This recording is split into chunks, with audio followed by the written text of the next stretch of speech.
Bogapa huba tang bedin luwa jemo mono chomate parawo mai formal machine mai narukun machine arpin machine rok bagoi rijaka bara hapang te haste hapang huba khane no double income khane ne bagai samung khai tongo haste hapang ne imang no muktang khane ne bagai huba tang bedin luwa jemo ni bisinti jora kisao no omai samung khai tongo Bogapa huba bedin ni parja Sujit Kumar Dotto manmani yagro tini buka haste mari boino hubar khane rok no kaham ajimung lama rinani bagai samung khai tongo aboni bisingo jora kisono mai bonane borok jora bono mai bonane bagai borok no mai bo machine bagai rijaka o machine rioi borok hubar ne ajimung kaham manto abosi borok ni naimung borok hubar hangprai ungkha hunke lokorok ni bagai kaham ungane hune botini te bo saka phando kokna ruthani o mahai machine agiwo santi batar buka hasini borok ni yako Tini pandau mandaka boga hubar bedik tintai bang Sujit Roy ardipon semen Sridam das no khobe kubun adong ro hubar bedik ni bukhakti om haike hubar khane ro mani khani bago rijakma ba hubar khane belen khena tongtho jak baikha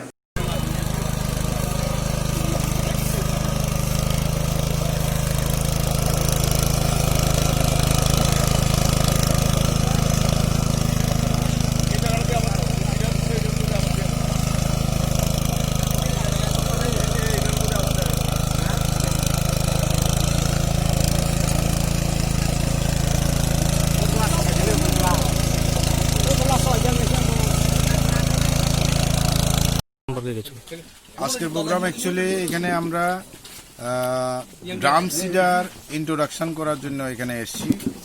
এখানে এই যে নতুন জেনারেশনের যে machine, এটার মধ্যে drum seeder একটা আধুনিক মেশিন, যেটা দিয়ে একজন কৃষক 1 ঘন্টায় 1 কানি জমি লাগাতে পারে। এবং আমাদের সরকারের যে পরিকল্পনা যে কৃষকের আয় দ্বিগুণ করার জন্য, সেই ক্ষেত্রে যাতে আমরা চাষের খরচ কমাতে পারি, তার জন্য আমি drum seeder Bagafa agri sub ডিভিশনে ইন্ট্রোডিউস করতে এসছি। এবং কিছুদিনের মধ্যেই যখন কৃষকদের দেখাবো, ওদের পছন্দ হবে মেশিনগুলো, যেটাতে একজন লোক 1 ঘন্টায় 1 কানি জমি লাগাতে পারে এবং কৃষকের চাষের ক্ষেত্রে অনেক সাশ্রয় হবে। তার জন্যই ড্রাম সিডার নিয়ে এসেছি। এবং আমরা এই রাজাপুরে আমি যখন সেক্টর অফিসার ছিলাম, তখন আমি এটা করে গেছিলাম। কিছুদিন আগে আউট সিজন এবং আমন সিজনে লংতরা ভ্যালি সাব ডিভিশনে যখন আমি সুপারিনটেন্ডেন্ট ছিলাম, তখনও আমি করেছি। এবং সরকারের কাছে আমি আবেদন রেখেছিলাম এটা সাবসিডির ব্যবস্থা করার জন্য। এবং ত্রিপুরা সরকার এই বছর সারা ত্রিপুরাতে 50টা ড্রাম সিডারের সাবসিডির ব্যবস্থা করেছে, 4000 টাকা সাবসিডির ব্যবস্থা করেছে।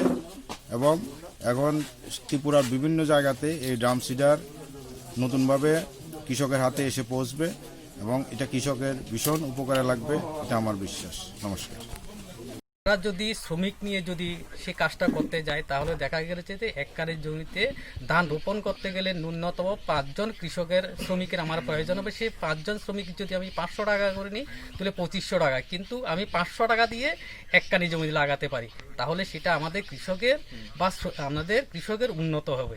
হ্যাঁ, যেমন আমাদের আদরণীয় প্রধানমন্ত্রীজির একমাত্র উদ্দেশ্য হলো কি, যে যদি দেশকে বা গ্রামকে যদি উন্নত করতে হয়, প্রথমে আমাদের কৃষককে উন্নত করতে হবে।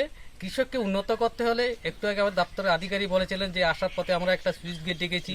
হ্যাঁ, দেখার পরে এটা আমি সঙ্গে সঙ্গে আমার এমএলএ সাহেবকে আমি ফোন করেছি যে উনি উদ্যোগ নিয়েছেন সেটা কিভাবে সারাই করবে। তাহলে আমাদের যদি কৃষকের আয়কে দ্বিগুণ করতে হয়, প্রথমে কৃষকের জলের ব্যবস্থা করতে হবে। সেটা আমরা বিভিন্ন পঞ্চায়েত যারা প্রতিনিধি, বিসির যারা প্রতিনিধি আছে, ওনাদের যে সমস্যাগুলো আছে, যে এলআই কোন জায়গাতে এলআই স্কিম লাগবে বা কোন জায়গাতে এলআই মেশিনগুলি খারাপ আছে, সেগুলি আমাদের যাতে প্রতিনিয়ত আমাদের যাতে জানায়, আমরা সেগুলি সারাইয়ের ব্যবস্থা করব। এবং কৃষকদের আয় যাতে আরও দ্বিগুণ করা যায়, সেই লক্ষ্যে আমরা কাজ করে যাব। এই কয়েকটি কথা